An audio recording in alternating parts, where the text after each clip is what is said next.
네, 출애굽기 32장. 네, 우리 나온 질문들 같이 한번 해결해 보도록 하겠습니다.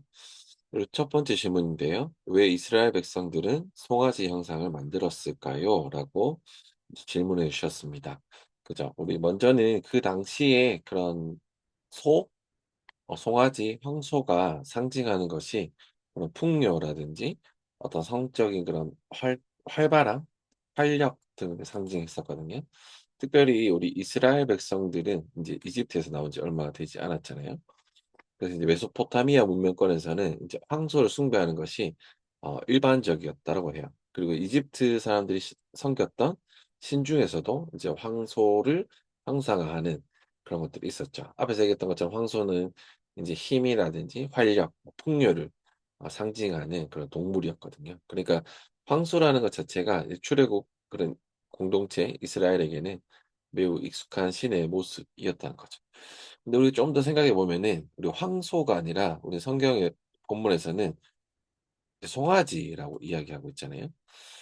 이거는 이제 이 성서의 그런 기자 자체, 성서를 쓰신 그 기자가 이제 황소가 아니라 이제 송아지라고 말하는 것은 이제 히브리 단어로 이제 이중적인 의미가 있는데, 기본적으로는 뭐 이렇게 활력이 있다 이런 것이 기본적인 의미이긴 하지만, 또 한 가지 이중적인 그런 의미는 이제 애송이 또는 저속한 정렬이라는 뜻. 그러니까 이제 경멸적인 의미도 이제 내포되어 있다는 거죠.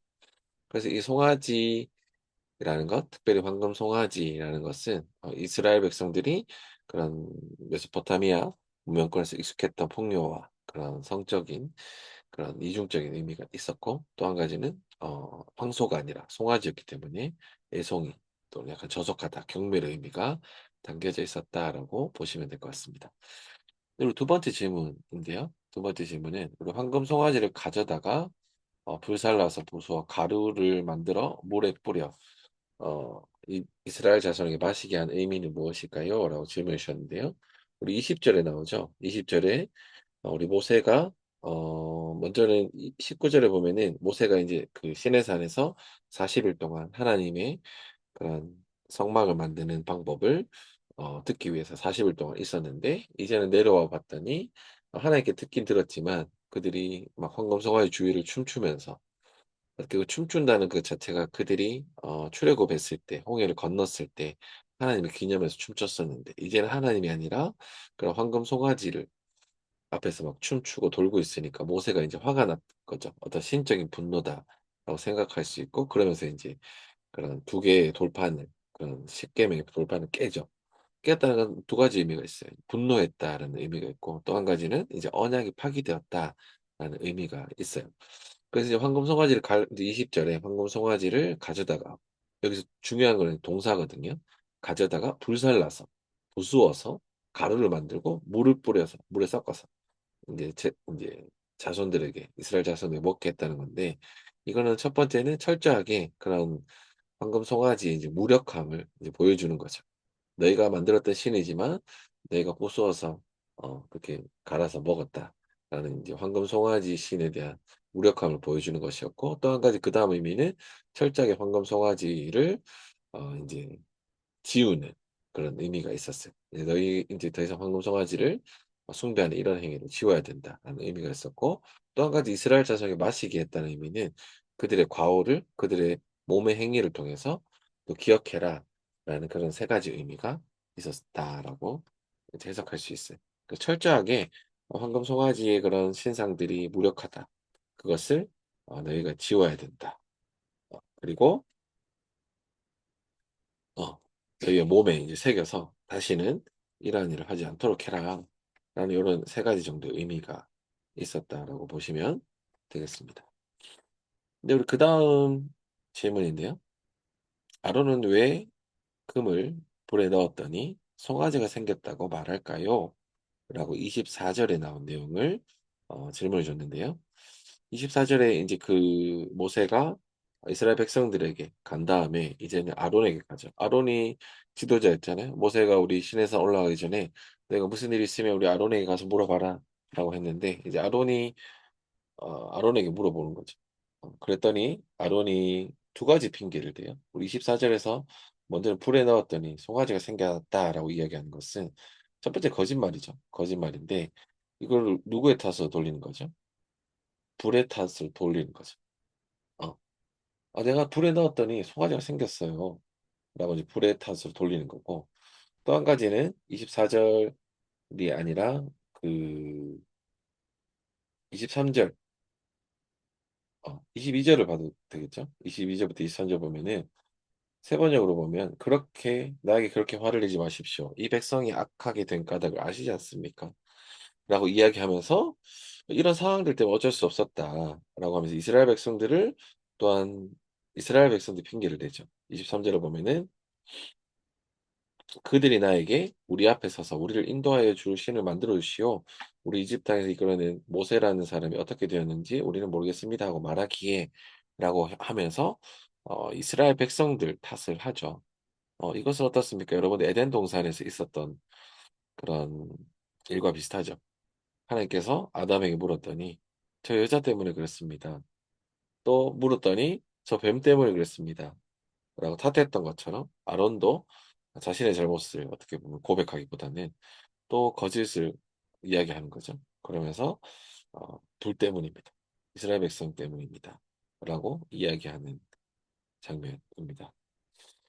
네. 고런 장면들 또 우리 에덴 동산과의 그런 것들이 있다는 거 또 기억하시면 좋을 것 같고요. 네. 그다음 질문인데요. 27 절부터 29 절의 내용인데 우리 "칼로 자기 친족과 친구와 이웃을 닥치는 대로 찔러 죽여라."는 명령은 지나친 명령이 아닐까요? 3천 명이나 되는 사람을 죽인 것을 어떻게 해석해야 할까요? 라고 이제 질문을 주셨습니다.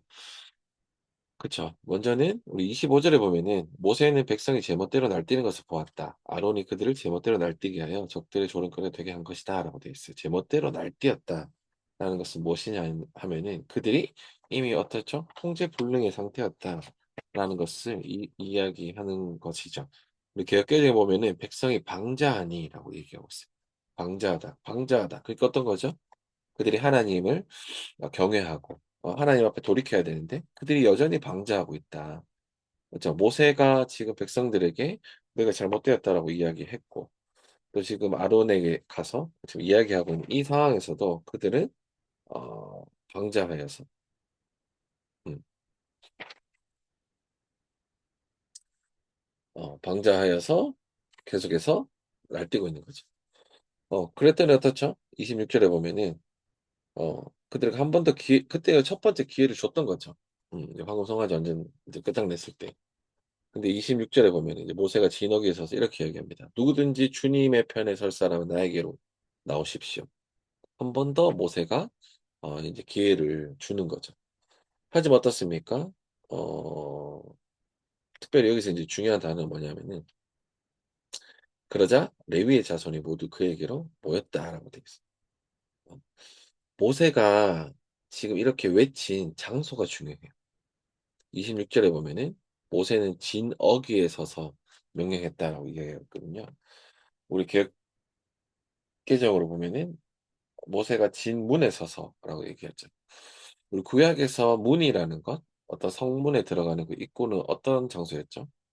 우리 잘 아는 것처럼 그곳에서 이제 재판이 이루어지는 장소였죠. 그리고 거룩한이라기보다는 어떤 중요한 명령을 전달할 때 이제 그 문에 서서 그냥 성의 문에 서서 여기서 이제 진이었을 테니까 진어귀에 서서 이제 이야기를 한 거죠.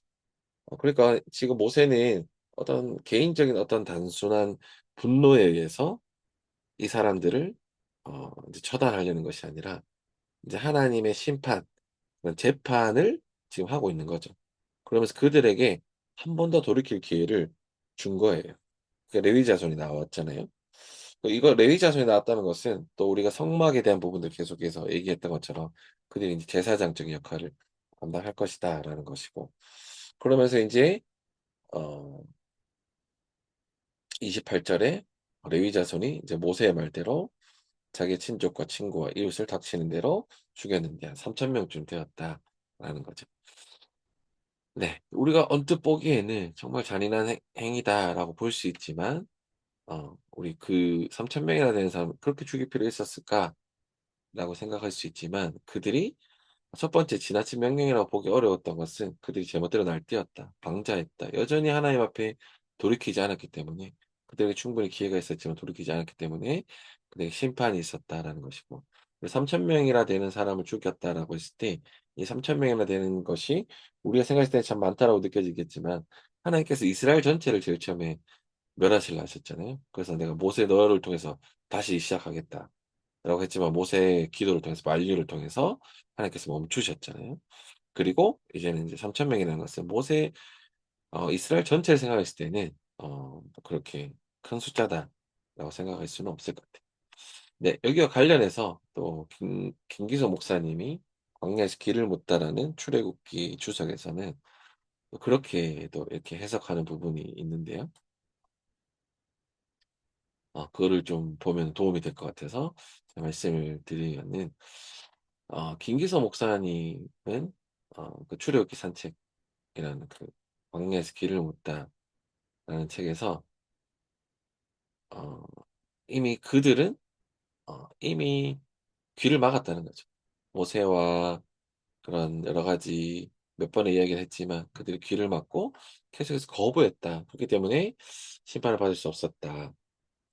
그리고 또 한 가지는 모세 그렇게 했던 거는 고대 세계에서는 인제 카리스마적인 지도자가 질서를 유지 수립 질서를 수립하기 위해서 택했던 그런 기원적 폭력이라는 관점으로도 볼 수 있다.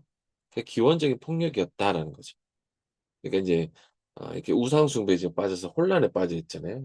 제멋대로 막 날뛰고 방자하고 우상 숭배에 빠져 있던 이 공동체를 기원적인 폭력을 통해서 정화된다.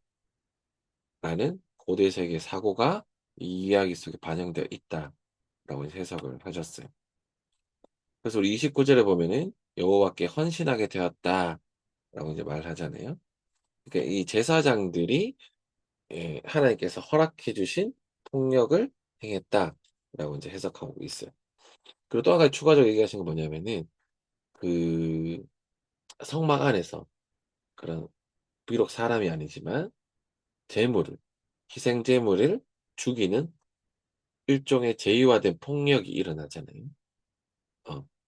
어 그래서 이런 폭력을 통해서 그런, 어떻게 보면 하나님께서 허락하신 폭력, 하나님께서 허락하신 살상 행위를 통해서 이제 이런 죄에 대해서, 죄의 심각성, 또 죄에 대한 심판들을 이제 레위 지파, 특별히 제사장들이 수행하게 되었다라는 의미가 또 여기 포함되어 있다라고 이제 해석을 하십니다.